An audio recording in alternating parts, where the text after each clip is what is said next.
Muchas gracias. Buenos días, doctora María Antonia Chávez Gutiérrez, por aceptar por parte del Instituto Municipal de las Mujeres Zapopanas para la Igualdad Sustantiva que nos compartas este trabajo que has venido realizando para la prevención del sexting en redes sociales. La doctora es profesora investigadora del Departamento de Desarrollo Social de la Universidad de Guadalajara y es presidenta del Observatorio Latinoamericano sobre la Trata y Tráfico de Personas, mejor conocido como Observa la Trata. Muchas gracias, doctora, por compartir y por estar con nosotras en esta sesión. Muchísimas gracias, querida Ángeles, colega, compañera de la causa, para mí es muy grato estar aquí con ustedes compartiendo este espacio. Muchísimas gracias también a quien está haciendo posible la grabación. Y bueno, la idea de conversar en esta ocasión con ustedes es justamente para sensibilizarnos, para desarrollar ciertas estrategias preventivas de cómo podernos conducir de la mejor manera en la red y qué tipo de problemas son los que se generan a partir de un mal uso, por esa escasa conciencia de a qué riesgo nos podemos estar sometiendo cuando estamos propiciando cierta, pues una serie de riesgos, ¿no? O sea, un manejo de la información inapropiado y también que tomemos conciencia de quiénes somos, qué hacemos y cómo estamos viviendo incluso nuestro propio comportamiento sexual, porque hablar del sexting o del texting, del grooming, tiene que ver también con nuestra propia vida sexual, tiene que ver con cómo manejamos el erotismo en nuestra vida íntima, y bueno, que particularmente el contexto de la pandemia se convierte en un punto vulnerable y frágil para todo este tipo de situaciones, ¿no? O sea, no podemos negar que el sexo y la sexualidad es una parte inherente al comportamiento humano que va a estar ahí siempre presente a lo largo de todas las edades. Y claro, cuando yo hablo de sexualidad, no estoy hablando exclusivamente de relaciones sexuales, sino de todo aquello que conlleva a las actitudes, a los comportamientos y a los valores que nosotros tenemos con relación a nuestra propia sexualidad, a nuestra expresión o las expresiones distintas que tenemos de nuestra sexualidad, y que esto, aunado a un contexto de tecnologías, de redes de comunicación, de sistemas de redes sociales y de situaciones de aislamiento y de contención, pues viene a determinar pues un punto de alta vulnerabilidad, porque la mayoría de nuestras comunicaciones ahora, sea de nuestros sentimientos, de nuestras emociones, de lo que nos pasa en el día a día y de nuestra propia vida sexual, pues van a estar presentes ahora de mayor medida que en otras ocasiones en las propias redes, ¿sí? En las redes sociales. Pues bien, ubicando qué es el texting o el sexting, pues sí suele darse como un juego erótico que pareciera muy divertido, que pareciera resolver y satisfacer esas necesidades que tenemos del manejo y de la expresión de nuestra sexualidad a través de las redes, y que de pronto los dispositivos resultan un medio muy fácil y accesible para enviar fotografías, grabar mensajes, difundir diferentes tipos de imágenes con este contenido erótico, y que se hace a toda velocidad en brevísimos espacios de tiempo. Considerando entonces que el sexting y el texting tiene que ver con este envío de mensajes con esta connotación sexual y erótica, pues nos lleva a pensar cuáles serían las personas que estarían con mayor índice de vulnerabilidad o de riesgo ante las condiciones adversas del manejo de esta información en las redes.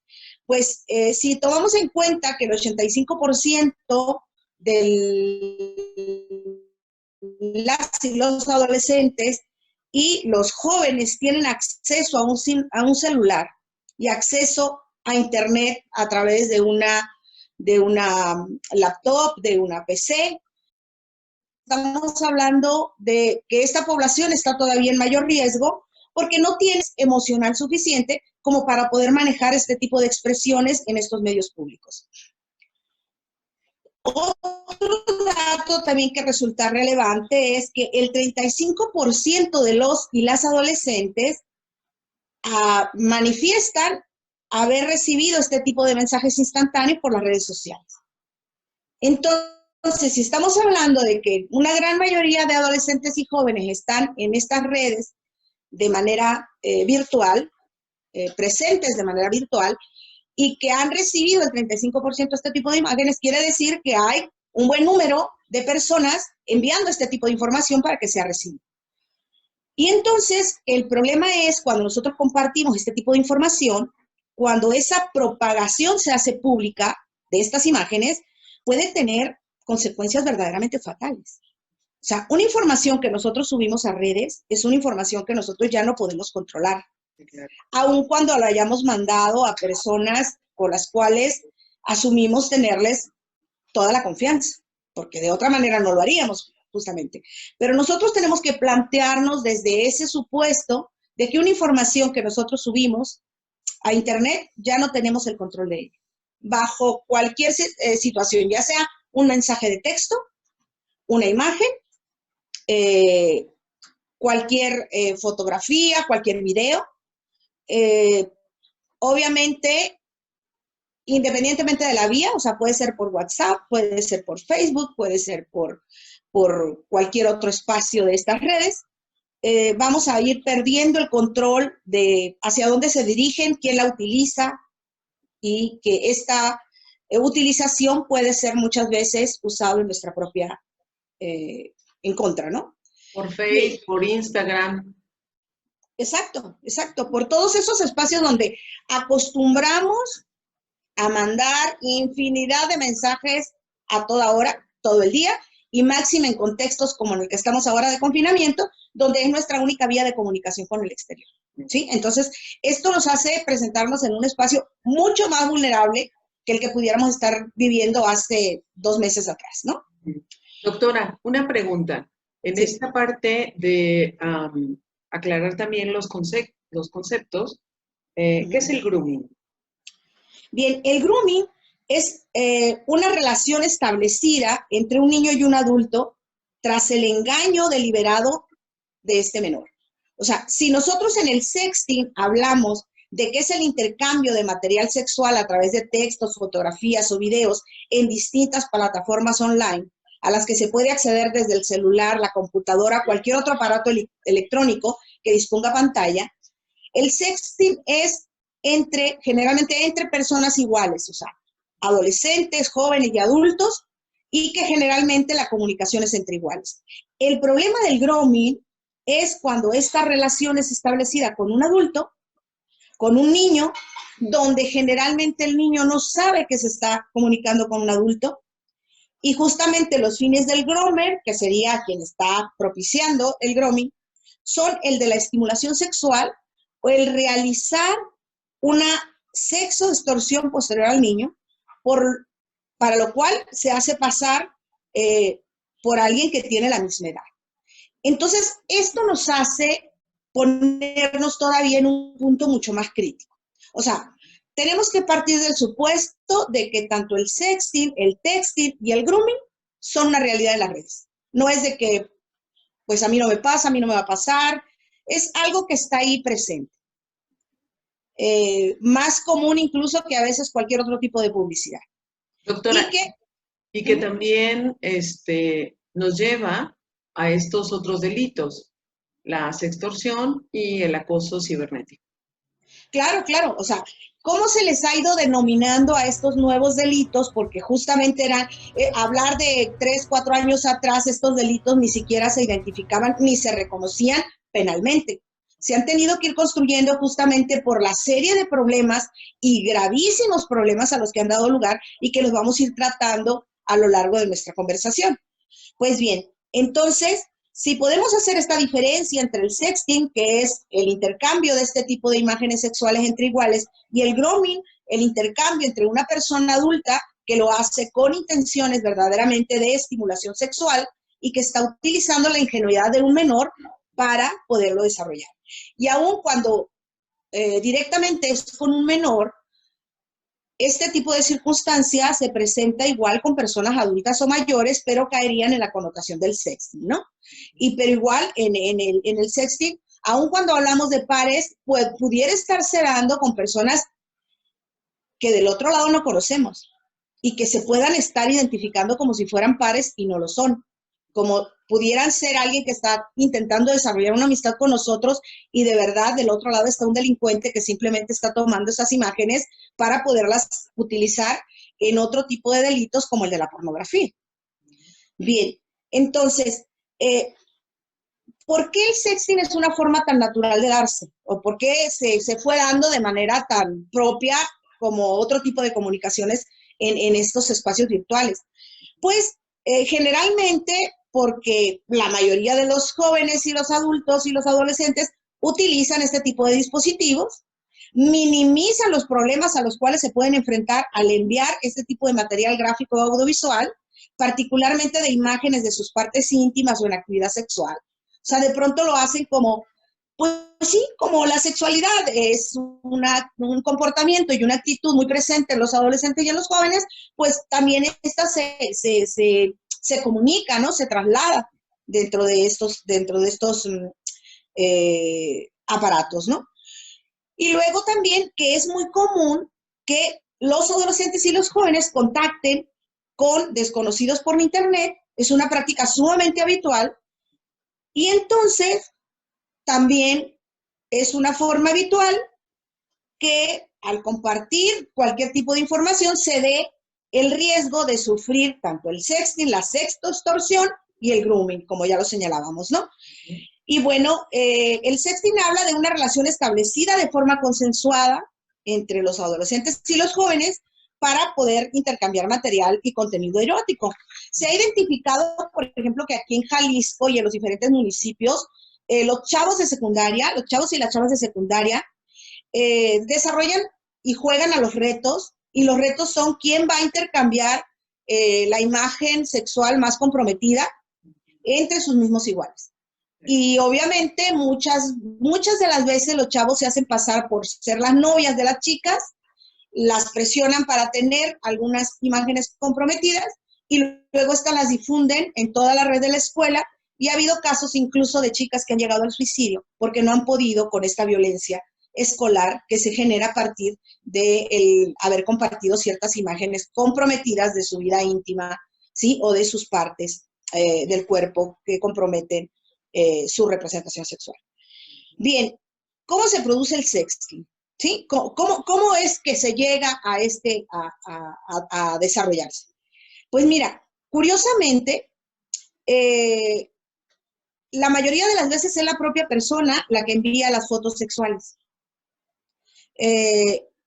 Sin embargo, estas fotos sexuales que a veces tú las envías, o sugerentes de un comportamiento sexual, que tú las envías simplemente porque pues, es la moda, todo el mundo las envía, hay presión social para que lo hagas, pero estas o tienes confianza, que la persona no va a mandarlas a más personas o a compartirla, ¿no? O sea, primero está la confianza. Claro, claro, y muchas de las veces las haces tan públicas porque consideras que son sexys, porque son parte de estar construyendo esa identidad virtual que tú haces de tu propio cuerpo y de tu propia vida, que muchas veces esa identidad virtual es totalmente distinta a lo que tú eres en el día a día, en lo cotidiano y en esa realidad de cara a cara al otro, ¿no? Sin embargo, esas fotografías en otro contexto pueden ser sugerentemente comprometidas, pueden comprometerte socialmente. Las estadísticas indican que es habitual que las chicas o los chicos envían las fotos directamente a su novio, a su pareja, y en quien confía plenamente, como tú lo señalas, Ángeles, ¿no? Y sin embargo, el envío de este material gráfico de carácter sexual, pues generalmente es parte de un filtreo, de un cortejo amoroso, y que va subiendo de tono cada vez por la emoción misma que genera la comunicación de su sexualidad, ¿no?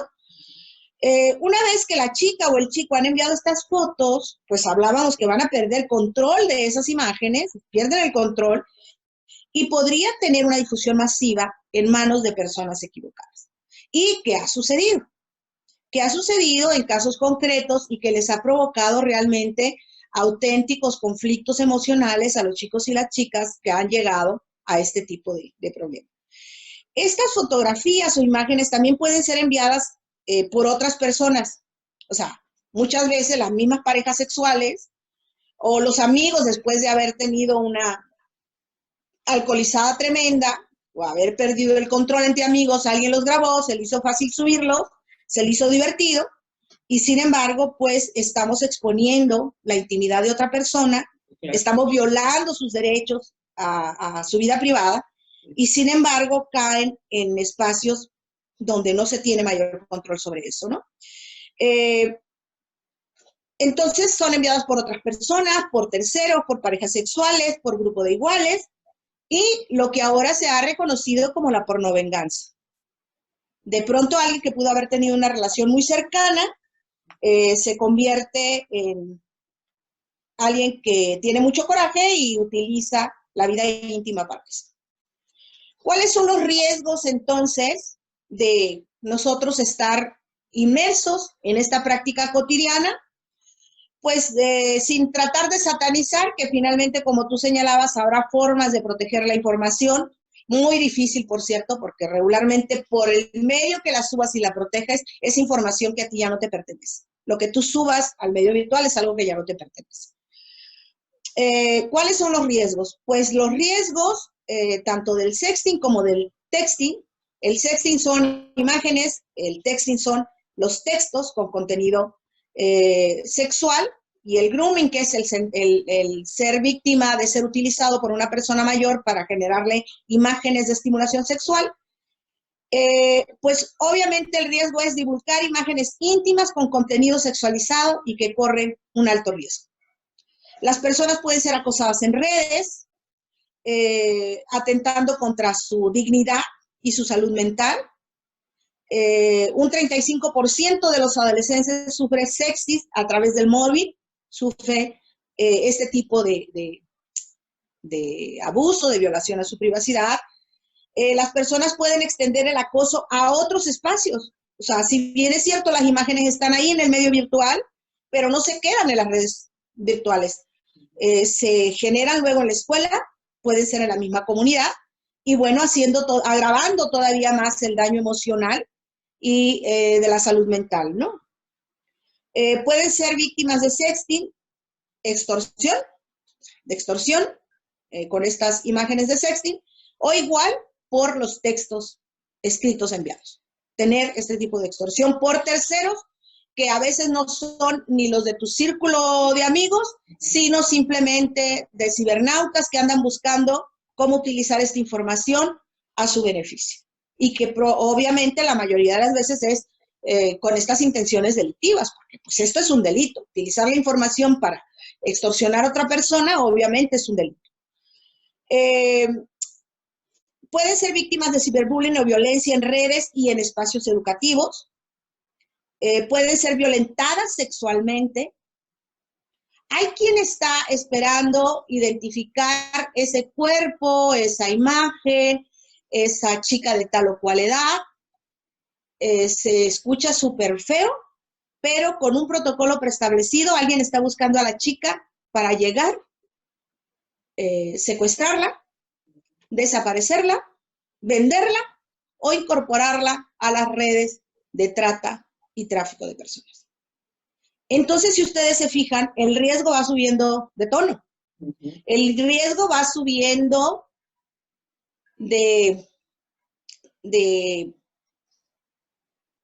violencia, de atentar contra la propia vida. Incluso muchas de las niñas, adolescentes, mujeres desaparecidas, tienen que ver con haber sido detectadas desde las redes sociales y haber entonces instrumentado todos los medios para localizarla y privarla de su libertad y hasta de su vida, porque seguramente muchos feminicidios están relacionados también con esto.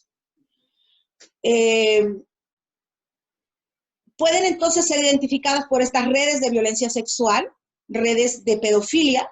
La pedofilia es la utilización de niños y niñas menores de edad para satisfacción sexual de personas adultas. La pornografía, que la pornografía ahorita es, incluso ahora en periodos de pandemia, donde las personas no tienen la facilidad de tener acceso a ese comercio sexual al cual han estado acostumbrados, pues ahora utilizan tanto las webcam, incluso se le llama las girl webcam, las chicas webcam, porque obviamente hay espacios dentro de la modalidad virtual para ese comercio sexual.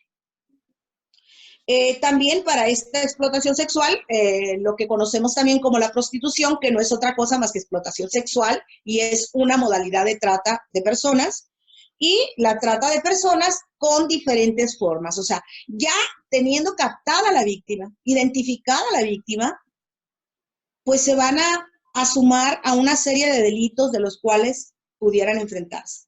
Desde el secuestro, la trata y tráfico. La trata se identifica como la captación, el traslado y la integración a otro espacio donde se le va a explotar, y las diferentes explotaciones tienen que ver con la explotación laboral, la explotación sexual, el tráfico de órganos, ¿sí?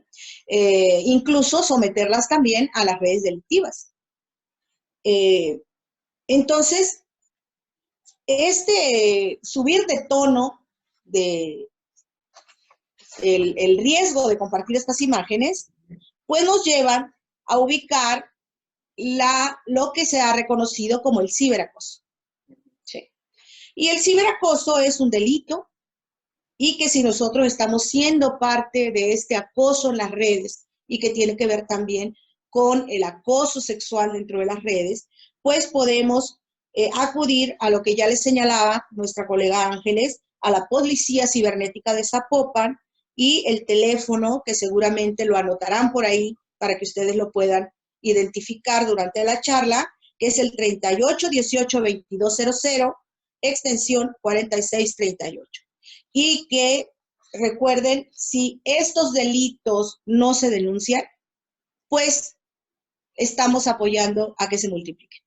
Entonces, por favor, ese 35% de personas que están siendo víctimas de acoso, de envío de imágenes, de utilización de las imágenes para extorsionarlos, pueden utilizar esta vía para denunciar. O se pueden también colocar como personas a las que se les incrementa el nivel de violencia, incluso llegar a estos altos niveles de violencia, sobre todo de estos grupos que luego buscan la pornovenganza o incluso incorporarlos al tráfico y trata de personas. Sí, claro, claro. Luego vamos a ver si por un lado estamos tratando de prevenir cómo lo vamos a manejar en nosotros mismos, el no caer en este tipo de riesgos, cómo desarrollar esas medidas de protección para evitar ser captado por este tipo de redes que están ahí más allá de lo que sería nuestra red de amigos. Recuerden, estamos siendo vigilados en todo. Tenemos el avance de estas bases de información que nosotros mismos generamos en las redes. Básicamente lo novedoso es que basta con que tú pongas una palabra para que el sistema automatizado esté creando un perfil de ti, y que ese perfil va a ser utilizado al mejor postor. Es una situación de verdad que de pronto, si lo piensas bien, pues genera temor, genera incertidumbre, o sea, cómo realmente estamos utilizando las redes, ¿no? Pero bueno, la idea es que de la misma manera, como nos vamos a proteger, pues también tenemos que ser conscientes que no nos vamos a sumar a ser quienes estemos reproduciendo esto. No nos vamos a prestar a estas redes delictivas, no nos vamos a prestar a estas personas que con una falta de respeto a los derechos individuales de las demás, a la vida privada de los demás, utilicen este tipo de imágenes. Y bueno, mi mensaje va justamente para estos grupos de estudiantes que están haciendo esto con sus compañeras y que eso es un delito y que esto es una violencia sexual y que esto es penado y que igual pueden ser denunciados al estarlo haciendo. Que nos demos cuenta de la dimensión de eso que resulta chistoso, divertido, erótico, pues resulta que estos son delitos. Entonces, el no sumarnos a ellos es una parte importante de la prevención. Bien, ¿qué motiva a los adolescentes y a los jóvenes al sexting, al texting y a lo mejor también a los menores de edad a involucrarse en experiencias del grooming? Que generalmente es en los niños y las niñas es la ingenuidad misma, la propia inmadurez emocional que te da la edad. Bueno, pues generalmente lo que los motiva es la presión del grupo de iguales. Hablábamos de los famosos retos, ¿sí? De a ver quién trae la mejor fotografía que exhiba a la joven más popular de la escuela, ¿no? Entonces, esta presión del grupo para tener que actuar como los demás y sentirse aceptado es generalmente una de las motivaciones más fuertes en los jóvenes. Esas son actitudes machistas de las masculinidades y de la construcción de las masculinidades de estos jóvenes. Claro, claro, y que estamos hablando de jóvenes, tanto de hombres como de mujeres, ¿sí? O incluso jovencitos que puedan tener alguna otra preferencia de manifestación de su sexualidad, pero los patrones de control y de presión, obviamente, son patrones patriarcales y machistas. Y no nos damos cuenta que nosotros mismos las vamos a reproducir y las estamos reproduciendo para nuestro riesgo, para nuestra contra, para construir esta violencia sexual que existe en las redes. Si existe la violencia sexual en las redes es porque existe la vida real. Y se transparenta de manera más sencilla en las redes porque en cierta forma nos oculta la identidad. Y es más fácil que se reproduzca. Entonces, también otra de los motivos es la tendencia a normalizar los comportamientos sexuales en la adolescencia, en la edad joven, porque incluso también es como un componente emocional de ganar espacio entre los mismos jóvenes, como que se relaciona con la primera. Este componente emocional es muy fuerte y obviamente está condicionada eminentemente por la inmadurez. O sea, las chicas cuando empiezan a descubrir su sexualidad, a descubrirse sexy, los chicos igual, de pronto esa inmadurez los lleva a exhibirse de una manera tan naturalizada que, bueno, no es que estemos hablando de una visión ultraconservadora. El cuerpo es bello y uno lo puede mostrar de la manera que uno considere, pero no ponerlo en riesgo en las redes por lo que ya hemos señalado. Porque no es un espacio seguro, no es un espacio ingenuo, no es un espacio pacífico, sino que es un espacio en el cual estamos siendo observados y que van a ser utilizadas esas imágenes para contrarrestar nuestra tranquilidad y nuestra seguridad. Y que las chicas bien, los adolescentes... ¿Perdón? ¿Perdón?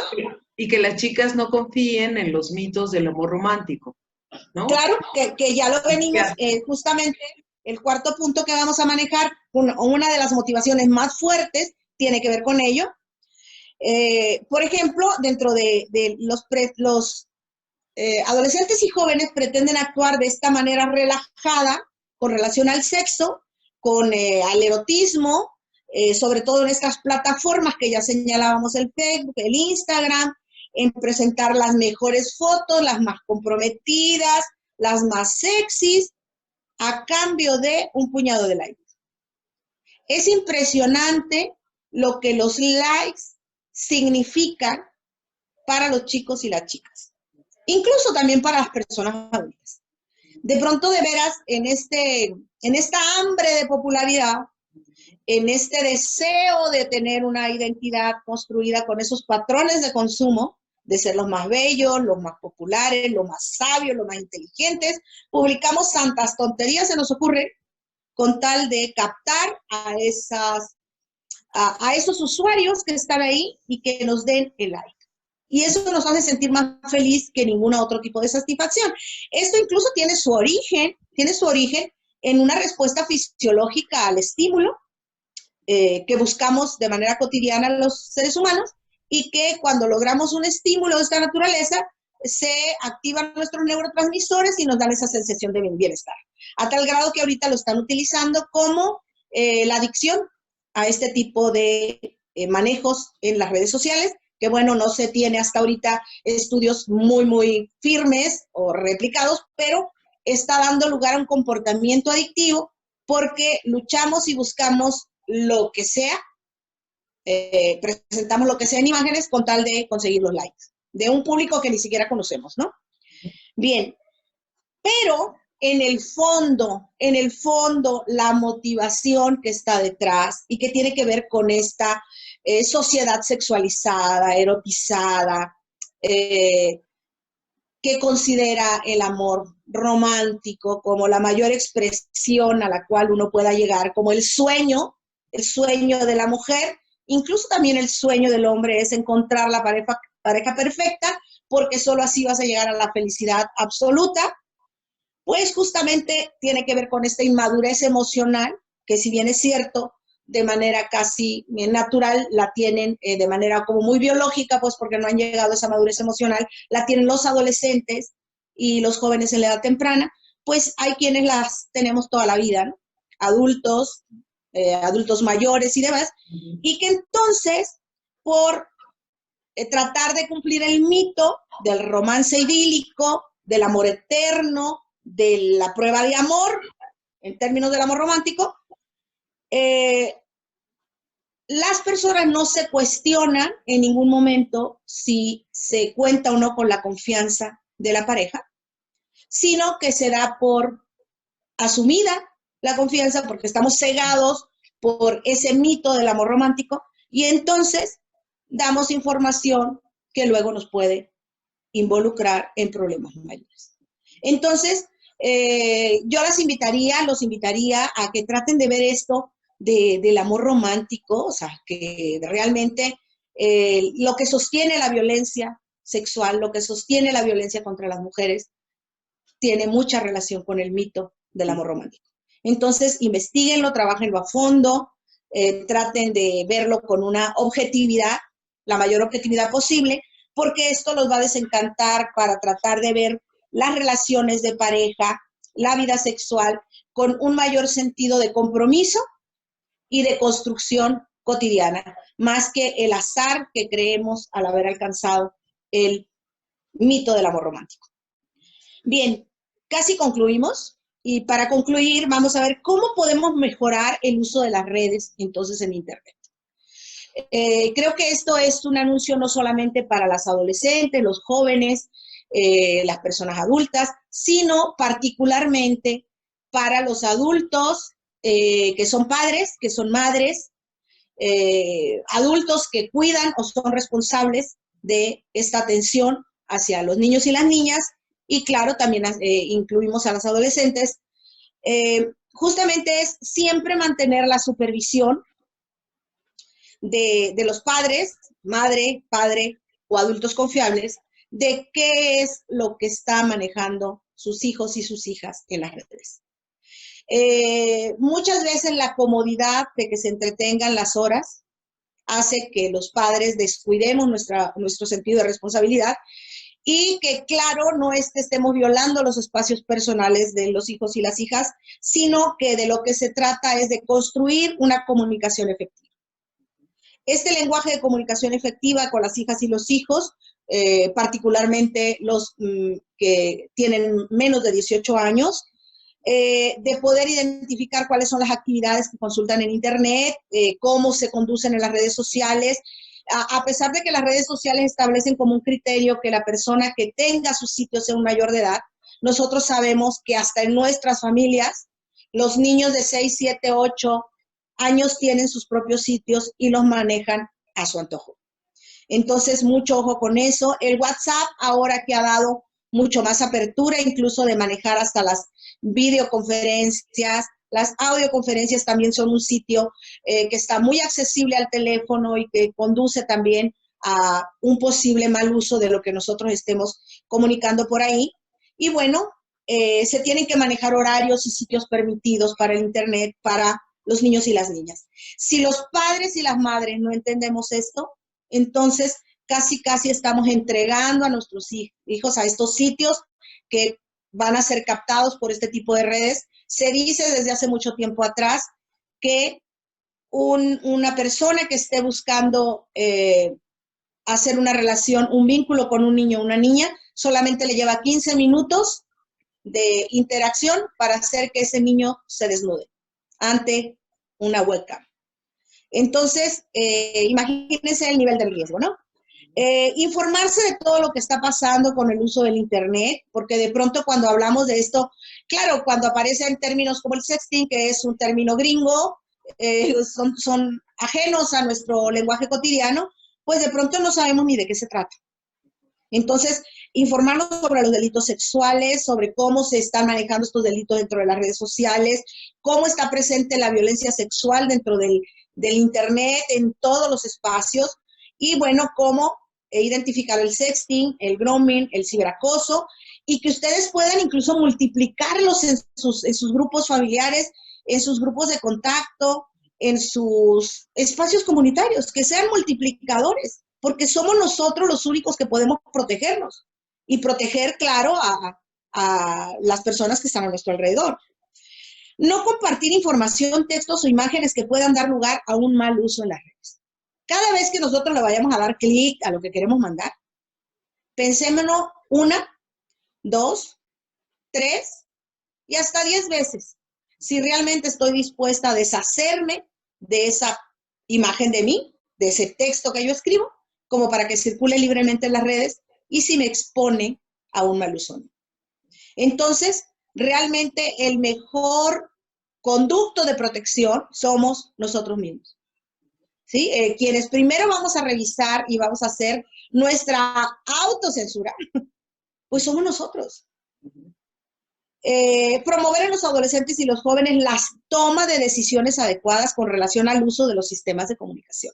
Realmente son procesos irresponsables no solamente por las figuras que van y vienen, sino por los tiempos de uso, incluso los contenidos, las cosas que reproducimos y que enviamos, o sea, la verdad, una cantidad de memes que si le diéramos el costo que realmente tiene para el uso de la tecnología, la transmisión de información que no tiene un mayor sentido productivo, pues realmente, si no lo cobrara, a lo mejor no la pensábamos en seguirla utilizando. Entonces, por favor, hacer el mejor uso de toma de decisión apropiada, responsable de la información que comunicamos. Me ha sorprendido ahora que he estado viendo cómo están siendo utilizadas las redes sociales y que las redes sociales están siendo utilizadas para provocar emociones en las personas, más que provocarles la reflexión o que piensen con relación a cualquier cosa, es simplemente los segundos que les va a llevar en provocar una reacción de odio, una reacción de impotencia, una reacción de, qué sé yo, hasta de violencia. Porque el lenguaje que se genera en estos textos es de auténtica violencia. Entonces, cuidemos si vamos a ser presas fáciles de esas contaminaciones virales, de generar emociones de odio, incluso hay quienes utilizan expresiones como lo voy a matar, lo voy a asesinar, lo odio, no quiero verlo, o sea, totalmente absurdo que se metan a nuestro equilibrio emocional para desequilibrar. Entonces, hay que tener mucho cuidado con eso y sobre todo repetir lo que ya se les indicó, no ser parte de este mal uso de los medios y no ser parte del ciberacoso, de los ciberdelitos y de utilizar la información de otros simplemente para dañar la integridad de las personas. Con esto yo cerraría nuestra conversación de hoy. Agradezco infinitamente el espacio que me han dado. Por supuesto, es algo que a mí me preocupa mucho porque los temas que yo investigo tienen que ver o se inician con esta mala utilización de del Internet y de las redes sociales, y que vaya que los problemas con los que yo trabajo tienen que ver con la trata y el tráfico de personas, el feminicidio y personas desaparecidas. Así que, por favor, ayuden, apoyen, no sean uno más, una más en la lista de haber sido mal utilizada la información que ustedes voluntariamente dejan en las redes sociales. Muchas gracias. No, muchas gracias, doctora, y nos vemos en la próxima.